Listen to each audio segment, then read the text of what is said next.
The boss took credit for my work on a $5 million project. Until the CEO found out. The taste of betrayal is oddly metallic, like copper pennies on the tongue. I discovered this on a Tuesday morning in the Renova Tech conference room, watching as my manager, Brad Langston, stood confidently before our executive board and presented my life's work as his own. My name is Ethan Cole. Until that moment, I was just another software developer at Renova Technologies, a mid-sized tech firm with big ambitions. For 11 months, 3 weeks and 4 days I had been building something revolutionary, an AI-driven logistics platform that could cut shipping costs by 43% while increasing delivery reliability by 27%. The projected revenue, over $5 million in the first year alone. The project began as a midnight idea scribbled onto the back of a takeout menu. My apartment had become a secondary workspace, whiteboards covering walls, sticky notes creating a yellow tapestry above my desk, and enough empty coffee cups to build a small fortress. I'd sacrificed weekends, relationships, and probably a concerning amount of sleep. The platform uses a proprietary algorithm I developed, Brad was saying, his voice carrying the rehearsed confidence of someone who practices speeches in front of bathroom mirrors.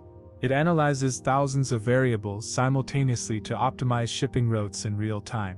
My algorithm, my variables, my sleepless nights. I sat in the back row, knuckles white around my pen, as Brad clicked through my slides with slight modifications. He'd changed the color scheme from blue to green, renamed a few features, added his name to the title slide in bold letters. "Brad, this is remarkable work," said Victoria Sharma, our CFO, leaning forward with the hungry look executives get when they smell profit. "How long did this take you to develop?" Brad's smile never faltered. "About 8 months of intensive work. Of course, Ethan here helped with some of the basic coding implementation. The room felt suddenly airless. 8 sets of eyes briefly flicked toward me, the nameless assistant apparently worthy of only the most perfunctory acknowledgement. Before returning to Brad, I should back up and explain how we got here. 3 months earlier, our CEO James Donovan had announced an internal innovation challenge. "We need something groundbreaking," he'd said, pacing before us at the quarterly all-hands meeting.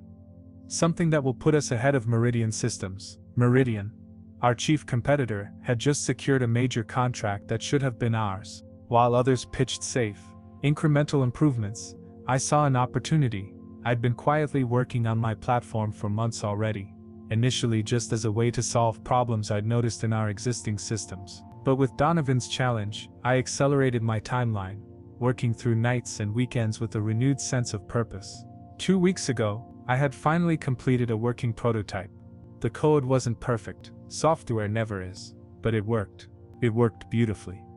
In simulations, it outperformed every industry benchmark by double-digit margins. Following protocol, I submitted my work to Brad for internal review before the executive presentation. He'd nodded approvingly as I walked him through the demonstration in his office, asking surprisingly few questions. "This is good work, Ethan," he'd said, leaning back in his ergonomic chair that probably cost more than my monthly rent. "Really good. Let me review it in detail, and we'll discuss next steps." I'd been naive enough to feel pride at his approval. Brad had a reputation for being stingy with praise. "I'll need the source files, of course," he'd added casually. For the review, I transferred everything, the complete codebase, documentation, presentation slides to Brad's secured drive. Company protocol, nothing unusual. What was unusual was Brad's sudden interest in working late. Twice I spotted him at the office, well past 8 p.m., hunched over his computer with an intensity I hadn't seen from him before. When I'd wave or offer a greeting, he'd startle slightly before offering a tight smile and some vague comment about quarterly reports. Looking back, the signs were all there, I just didn't want to see them. Now, watching him present my work as his own, a cold realization crept through me. This wasn't spontaneous opportunism. This was premeditated theft. "The most innovative aspect," Brad continued, clicking to a new slide, "is the self-learning component that allows the system to adapt to changing conditions, without human intervention." I frowned. That wasn't right.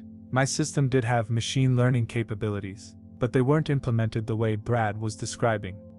In fact, what he was outlining now sounded suspiciously like Isn't that similar to what Meridian showcased last quarter? Asked Thomas Chen, our head of R&D. Brad didn't miss a beat. Similar principles, vastly different execution.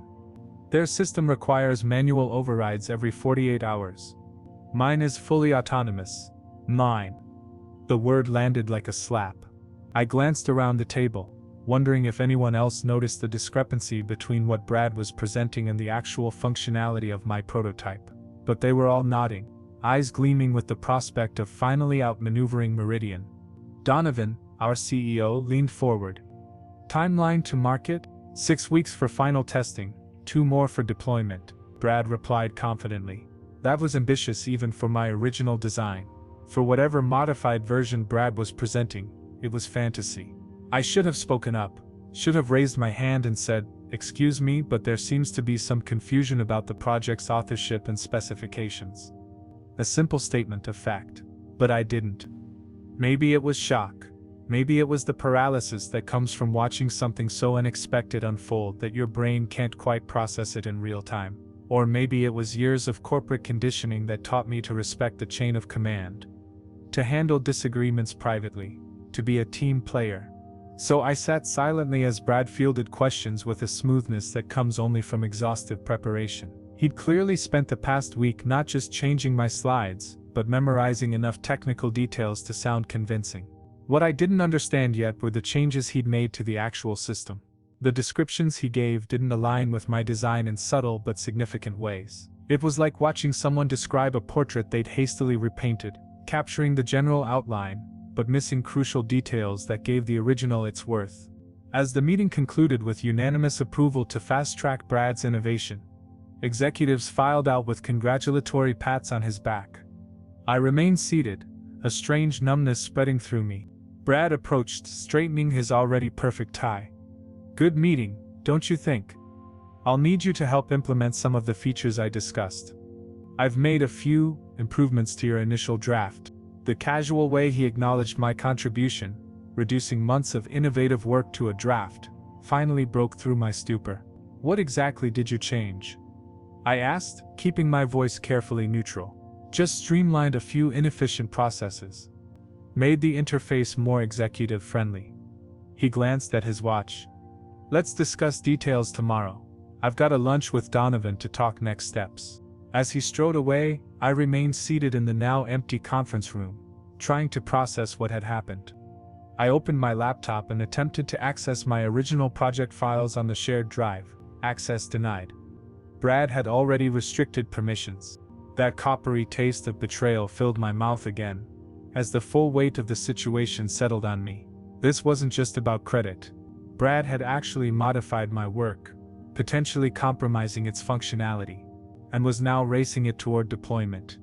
I had a sinking feeling that we were all about to discover exactly what happens when you try to rebuild a complex machine without understanding how all its parts work together. And somehow, I suspected I would be the one expected to fix it when it inevitably broke. The week after Brad's presentation was the longest of my career. I finally gained access to what remained of my project, through a backdoor I'd fortunately built for emergency debugging, and what I found made my stomach drop. Brad hadn't just changed the presentation, he'd gutted my code. Critical redundancies were stripped away. Complex algorithms simplified to the point of ineffectiveness. The elegant, responsive interface I'd designed had been replaced with something that looked flashier but functioned like a vintage calculator. All in the name of making it presentation-friendly. "We need to talk about these changes," I said, cornering Brad between meetings. The hallway's bright fluorescent lights highlighted the dark circles under my eyes from 3 straight nights of trying to understand what he'd done to my creation. "Not now, Ethan," he dismissed. "The CEO loved the concept. We've got potential investors coming in for a live demonstration on Friday." "Friday?" My voice rose. "That's impossible. The system isn't ready for." "It's ready enough." Brad cut me off. "Just make sure everything works. That's your job. The vision and direction? That's mine." I wanted to argue, but we were interrupted by Victoria Sharma, who swept past with a congratulatory wink for Brad. "Getting excited about Friday's big show, Brad. Donovan says Wexford Capital is sending their top tech investment team. After she left, Brad's smile transformed into a tight line. Fix whatever needs fixing. Just make it work. I spent the next 3 days attempting damage control, trying to restore critical functions without completely rewriting Brad's mangled version. It was like performing surgery with oven mitts on. Every fix created 2 new problems. Friday morning arrived with a sense of impending disaster. The executive boardroom had been transformed for the demonstration. New lighting, a refreshment table, and 8 representatives from Wexford Capital seated alongside our own executives. Mr. Donovan himself made the introductions. What Brad Langston is about to show you represents the future of logistics technology, he said, his deep voice carrying that unshakable confidence that had made him a successful CEO. This is the kind of innovation that separates Renova from our competitors. I stood at the back wall, tablet in hand, ready to attempt emergency patches when things went sideways. Brad began smoothly enough, walking through the concept with practiced charm. The investors nodded appreciatively as he outlined projected savings and efficiency gains. But you don't need to take my word for it, Brad said, reaching the moment of truth. Let's run a live simulation using Wexford's own supply chain data, which you graciously provided yesterday. This was news to me. We never tested the system with external data sets. Brad initiated the program. For the first 3 minutes, everything seemed fine. The interface loaded. Initial calculations appeared. A colorful visualization displayed shipping routes across a global map. Then, a small red error message flickered in the corner. I tensed, recognizing the warning sign immediately. One of my original safeguards trying to alert that the system was processing incompatible data. Brad didn't notice it, continuing his pitch.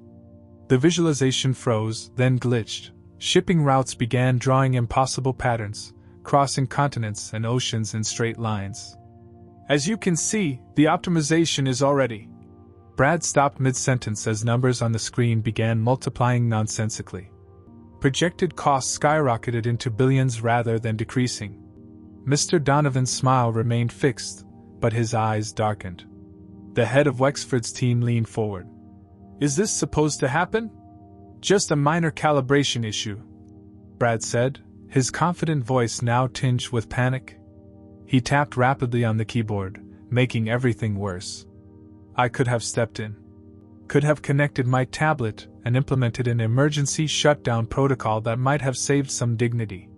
But a coldly rational part of me wanted this to play out. 3 minutes later, the system crashed completely. The screen went blue, then black, before returning to the desktop with that distinctive Windows error sound that seems specifically designed to announce failure. The silence that followed was excruciating. Perhaps we should take a short break, Mr. Donovan suggested, his smile now strained. As the investors filed out, muttering among themselves, Brad's face had turned the color of library paste. What the hell happened? He hissed at me when the room had emptied. You stripped out the data validation protocols, I replied evenly. The system couldn't handle unstructured input without them. Why didn't you fix it? I tried. You locked me out of the core modules. Donovan approached before Brad could respond. His expression was calm in that terrifying way executives have mastered, like the stillness before a natural disaster. My office. Both of you. After we finished damage control with Wexford. His voice was barely above a whisper, but it might as well have been a thunderclap. As he walked away, Brad turned to me, his earlier panic transforming into something harder. This isn't over, he said. Not by a long shot. He was right about that, at least. It wasn't over. It was just beginning. Sleep eluded me that night. By 5 a.m., I'd given up trying and was back at my desk, reviewing my documentation one final time before my meeting with Donovan. The office was ghost quiet at this hour, just the hum of servers and the occasional click of the building settling. I preferred it this way. No distractions, no drama, just the clean logic of code. My phone buzzed with a text from Brad. Meeting with team at 8 a.m. to review progress. Be prepared. He had no idea I'd been summoned by the CEO an hour before his meeting. I left the message unanswered and continued my preparations. At precisely 7 a.m., I knocked on James Donovan's office door, a leather portfolio containing my evidence tucked under my arm. "Enter," came the response. Donovan sat behind his imposing desk, silver-streaked hair perfectly in place despite the early hour. He didn't look up from his computer as I entered. "Sit down, Mr. Cole." I took the chair across from him, my mouth suddenly dry. "You know why you're here?" he asked, finally meeting my gaze. "I assume it's about yesterday's demonstration failure." "Partially." Donovan leaned back, studying me with the penetrating look that had made him legendary in negotiation circles. "But I'm more interested in understanding what happened before the failure." "Sir? I've been in this business for 31 years, Mr. Cole. In that time, I've developed what some might call a sixth sense about technology." He tapped his keyboard, bringing up what appeared to be Brad's presentation slides. "When Brad first presented this logistics platform, something felt disconnected." I remained silent, waiting. "Not the concept. The concept is brilliant," Donovan continued. "But the way he described the technical implementation. It was like listening to someone recite a foreign language they'd memorized without understanding the meaning." My pulse quickened. "Then yesterday, when it failed, I saw your reaction." Donovan's eyes narrowed slightly. "You weren't surprised. You were validated." He closed his laptop. "I'd like to hear your version of events, Mr. Cole. The complete version." This was the moment, the precipice. Jump or retreat. I opened my portfolio and placed my original project proposal on his desk, dated nearly a year ago. "This logistics platform wasn't Brad's idea, Mr. Donovan. It was mine." For the next 15 minutes, I laid out the timeline, explaining how the project began, how I'd developed it largely on my own time, and how Brad had taken it and claimed it as his own. "That's a serious accusation," Donovan said when I finished.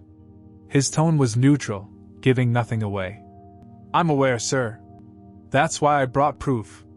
I connected my drive to his computer and pulled up my original code. "This is the untampered version of the platform, the version before Brad made his modifications." Donovan watched closely as I navigated through the interface, demonstrating its functionality. "And this," I said, opening a specific file, "is what I call my digital signature." The file displayed a time-stamped log of every major component's creation, modification, and testing, all tied to my developer credentials. "Every piece of code I write contains this signature," I explained. "It's embedded in the architecture itself. You can't remove it without breaking core functionality, which is exactly what happened during the demonstration. And Brad wouldn't have known about this. No. It's not standard practice. It's something I developed after a previous project was repurposed without attribution." Something flickered in Donovan's eyes, understanding, perhaps. "Run the Wexford simulation again," he instructed. I did. The system performed flawlessly, just as it had in my late-night testing. Donovan was silent for a long moment, fingers steepled beneath his chin. "Why didn't you speak up during Brad's initial presentation?" he finally asked. The question I'd been asking myself for days. "I've been with Renova for 4 years, sir. I've seen what happens to people who challenge the hierarchy. And honestly, I was shocked. By the time I processed what was happening, the meeting was over.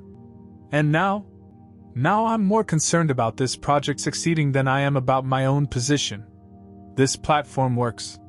It can save millions and give us an edge over Meridian. But not in its current state, not in Brad's version." Donovan nodded slowly, then pressed his intercom. "Sarah, cancel my 8:30. And ask Brad Langston to come to my office at 9. My stomach tightened. "Sir, I should mention that Brad's called a team meeting at 8. "I'm aware. You won't be attending."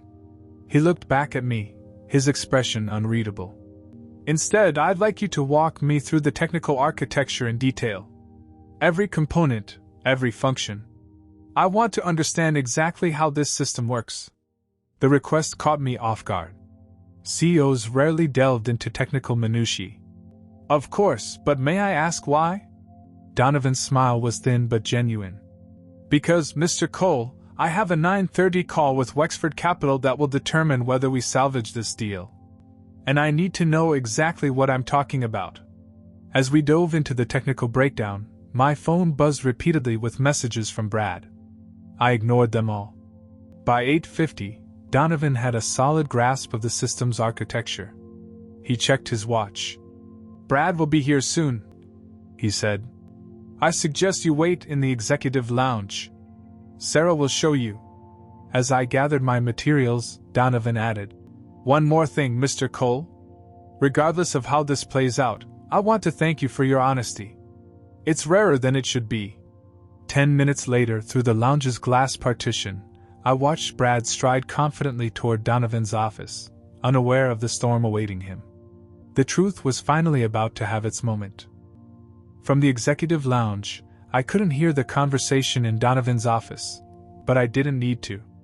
Brad's body language told the story, shifting from confident to defensive to defeated in the span of 20 minutes. When he finally emerged, his face had the pallor of wet concrete. He stormed past without acknowledging me, though I knew he saw me waiting there. Donovan's assistant appeared moments later. Mr. Cole? Mr. Donovan would like you to join him now. I entered the CEO's office, unsure what to expect. Donovan stood by the window, gazing out at the city skyline. Close the door, please. I did, then stood awkwardly, waiting. The silence stretched until Donovan finally turned. Brad maintains that the overall concept was his idea, he said. He claims he merely outsourced the implementation details to you. My heart sank.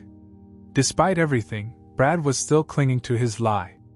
However, Donovan continued, he was unable to explain the technical architecture when questioned. He also couldn't account for the timestamps in your code's signature that predate his claimed involvement by several months. Donovan returned to his desk and sat down. I've been CEO of this company for 11 years, Mr. Cole. In that time, I've dealt with corporate espionage, market crashes, and competitors trying to poach our best talent. But I find internal betrayal particularly distasteful. He gestured for me to sit. I need to be absolutely certain about this situation before I take action. I want you to show me, beyond any doubt, that this platform is your creation and that it works as intended. I placed my USB drive on his desk. Everything you need is here, sir. The original design documents, development logs, and the working prototype. I'd like to see it in action. For the next 30 minutes, I ran through every aspect of the platform. The interface responded flawlessly to each command. The algorithms processed complex logistics scenarios in seconds. The visualizations displayed clear, actionable results. The difference between this and what Brad presented is significant, Donovan observed. Brad removed key components to make it look more like his own work, I explained. But those components were essential for stability. That's why it crashed during the demo. Donovan nodded slowly. Can you prove it? I opened a side-by-side comparison of my original code and Brad's modified version. Even to a non-technical eye, the differences were glaring. These sections here, I highlighted several areas, contain my digital signature. In Brad's version, they're either removed or corrupted. But they're critical for data validation and error handling. I ran a simulation using Brad's code, and as expected, it failed spectacularly when fed complex data. Donovan watched with narrowed eyes. How quickly could you restore the platform to its proper functioning? It's already functioning, sir. This is the original, untampered version. So if we were to present this to Wexford Capital today, it would perform exactly as promised. No crashes, no glitches. Donovan checked his watch. My call with Wexford is in 20 minutes. They're understandably hesitant after yesterday's fiasco. He studied me for a moment. You understand what's at stake here? A $5 million investment opportunity, sir. More than that. Renova's reputation. Our competitive edge against Meridian. And, he paused. The truth about who deserves credit for this innovation. He made a decision. I'm going to reschedule with Wexford. Instead of a call, I'd like to invite them back for another demonstration. Tomorrow morning. My stomach tightened. Tomorrow? Is that a problem? No, sir. The system is ready. Good. Donovan leaned forward. Because this time, you will be conducting the demonstration. The words took a moment to sink in. Me? It's your creation, isn't it? Who better to present it? A strange mix of validation and terror washed over me. What about Brad? Brad and I will be having a separate conversation about his future with Renova. Donovan's tone made it clear the conversation wouldn't be pleasant. In the meantime, I expect you to prepare the most compelling demonstration possible. The company's relationship with Wexford depends on it.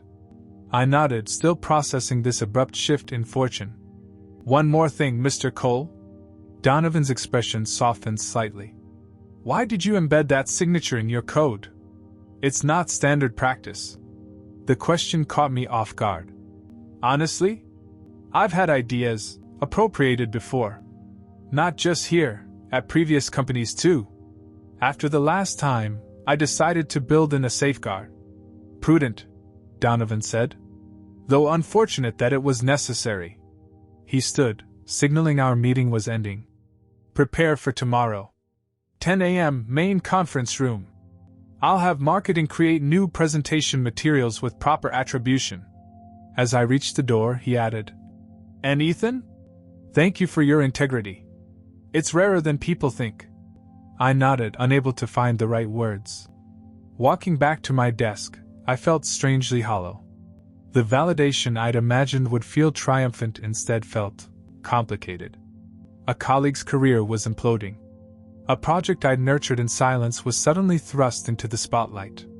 And tomorrow, I would stand before the executives who had previously dismissed me as merely Brad's assistant. My phone buzzed with a text from Maya. What's happening? Brad just cleaned out his office. I didn't reply immediately. How could I explain that sometimes justice arrives like a thunderclap, sudden, disorienting, and changing the landscape forever? Instead, I focused on preparing for tomorrow's demonstration. My moment had finally arrived, though not in the way I'd ever imagined.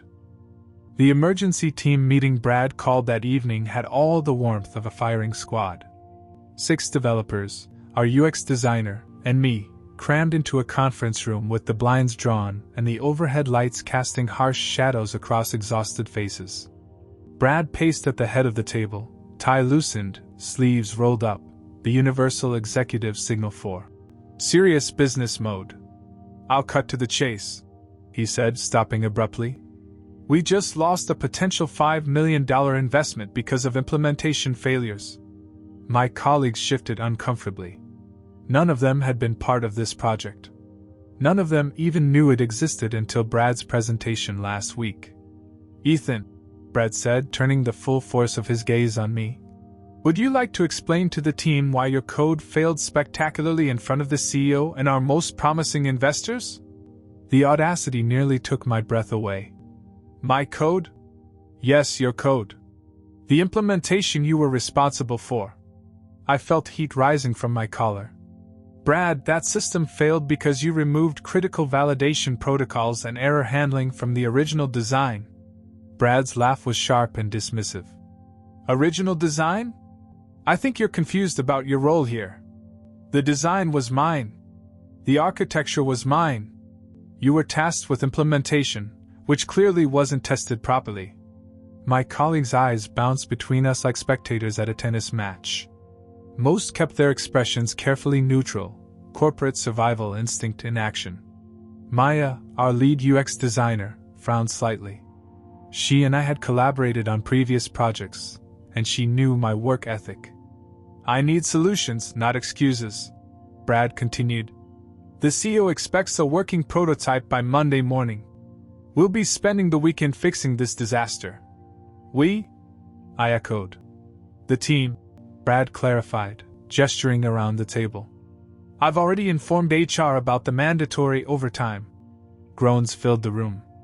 Weekend plans evaporated in an instant. Ethan will coordinate the debugging process since he's most familiar with the issues, Brad added, the slight pause making it clear where he placed the blame. I'll be checking in regularly for progress reports. As the meeting dispersed, I remained seated, a cold anger crystallizing in my chest. Maya lingered behind. What actually happened? She asked quietly. I gave her the condensed version, my project, Brad's theft, the mangled code. She winced. Classic Brad. Remember the Henderson account last year? I did. Another developer had received similar treatment, though on a smaller scale. He'd quit 2 weeks later. What are you going to do? Maya asked. A good question. Corporate drama suggested I should shut up, fix the problem, and look for another job. The smart play was to cut my losses. But something inside me had hardened. Nearly a year of my life had gone into this project. Sleepless nights. Missed family events. A relationship that ended partly because I was always working. All stolen with breathtaking casualness. I'm not rebuilding his version, I said finally. Maya's eyes widened. Ethan, if you don't. I know. Professional blacklisting. The whole package. After everyone left, I returned to my desk and plugged in a portable hard drive I'd kept in my apartment. A backup of my original, untouched work, made the day before I handed everything to Brad for review. Not technically company policy, but right now I was grateful for my paranoia. The familiar interface loaded on my screen. Clean. Elegant. Functional. I ran a simulation using the same Wexford data that had crashed Brad's bastardized version. My system processed it flawlessly. Route optimizations appeared, costs decreased by the projected 43%, and the visualization displayed proper geographical pathways. Everything working exactly as designed. I sat back, a mix of vindication and frustration washing over me. The solution existed. It had always existed. Brad had simply broken it in his attempt to make it his. My phone buzzed with a text from Brad. Status update? I didn't respond immediately. Instead, I ran more tests on my original version. Each successful result strengthened my resolve. What I was considering wasn't just risky, it was potentially career-ending. Going over your direct manager's head was dangerous enough. But challenging someone who had positioned himself as the innovative genius behind a multi-million-dollar project? That was begging for professional exile. Yet the alternative, spending the weekend helping Brad cover up his theft while my colleagues sacrificed their personal time for his deception, seemed suddenly intolerable. I texted Brad back. Working on it. A half-truth. I was working on something, just not what he expected. What Brad didn't know, what I had nearly forgotten myself until running my original code tonight, was the digital signature embedded in my work. A time-stamped identification protocol that tagged every major function with my developer ID and creation date. Standard practice for me, but invisible unless you knew where to look. Irrefutable proof of authorship. As I gathered evidence and prepared documentation, a notification popped up on my computer. A meeting request for tomorrow morning. From James Donovan, CEO. Subject line, Technical Review, Project Logistics. The game was changing. I just didn't know yet whether I was about to win or lose everything. The next morning arrived with an intensity one hadn't felt since college finals. I'd rehearsed my presentation until 2 a.m., then spent another hour tossing in bed, running through potential questions and worst-case scenarios. The conference room had been transformed overnight. New presentation materials featuring my name prominently on each slide. A breakfast spread that probably cost more than my weekly grocery budget. Even the lighting seemed better, softer, more flattering. The Wexford team arrived precisely at 10 a.m., their expressions guarded. Clearly, they weren't expecting much after yesterday's disaster. Mr. Donovan made the introductions with practiced charm. Ladies and gentlemen, I want to thank you for giving us another opportunity. Today, Ethan Cole, the true architect of our logistics platform, will demonstrate the system's capabilities. Their eyes turned to me with mild curiosity. The lead investor, A sharp-eyed woman named Eleanor Wexford checked her watch subtly.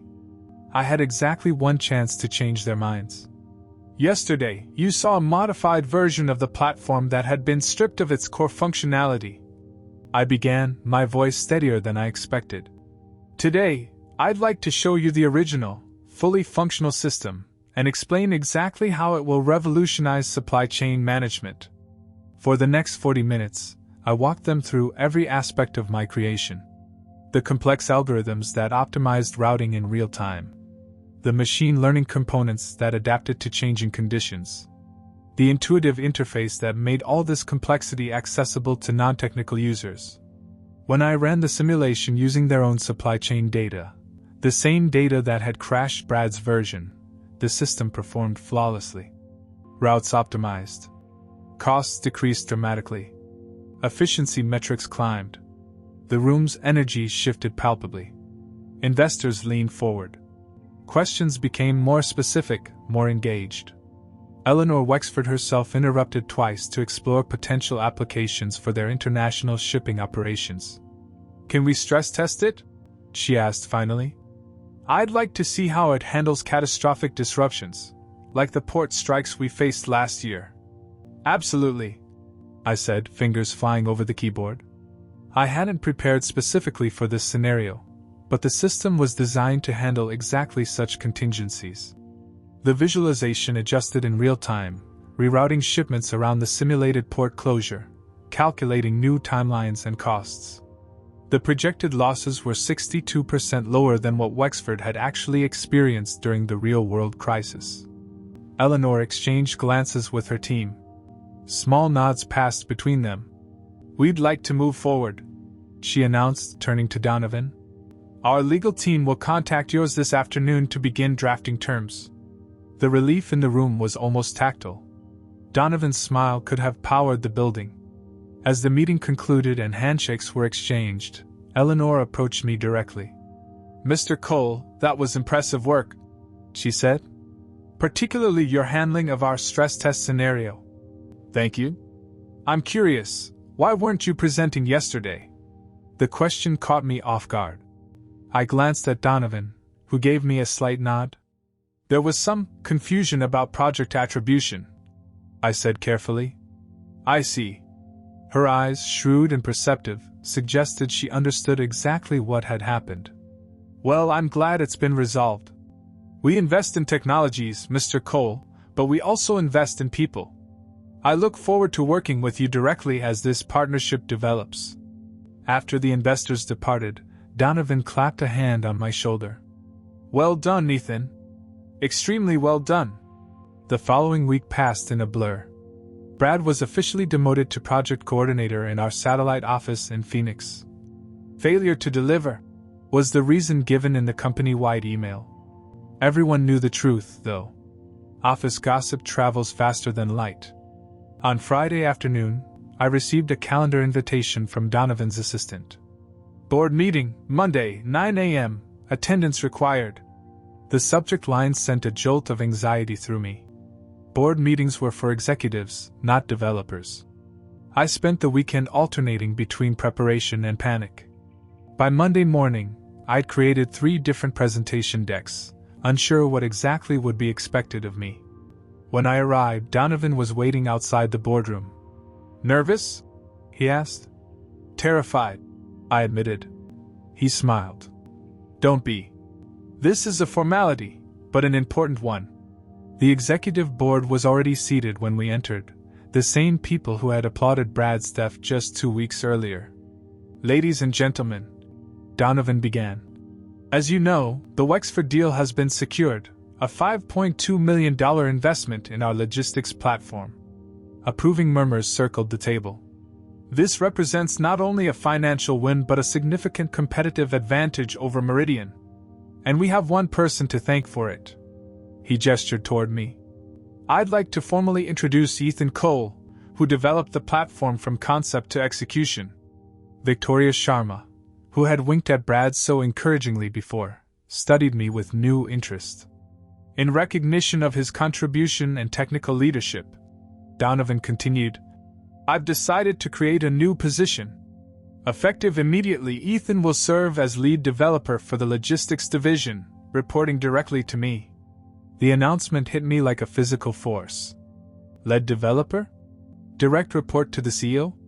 Furthermore, Donovan added, the board has approved a significant equity package as part of Ethan's compensation adjustment. The meeting continued, but I barely heard the details. My mind was still processing the sudden reversal of fortune. Afterward, as executives filed out, several stopped to introduce themselves properly. People who had barely acknowledged my existence 2 weeks ago. When the room emptied, I remained seated, still dazed. Donovan returned, closing the door behind him. How does it feel? He asked.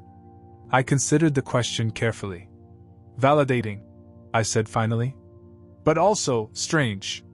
Justice often is, he replied. The truth takes its time, Ethan, but it always arrives eventually. As I looked around the boardroom, the place where Brad had stolen my work, and where I now sat as lead developer, I realized Donovan was right. Truth may be slow, but it always shows up. And sometimes it brings a promotion with it.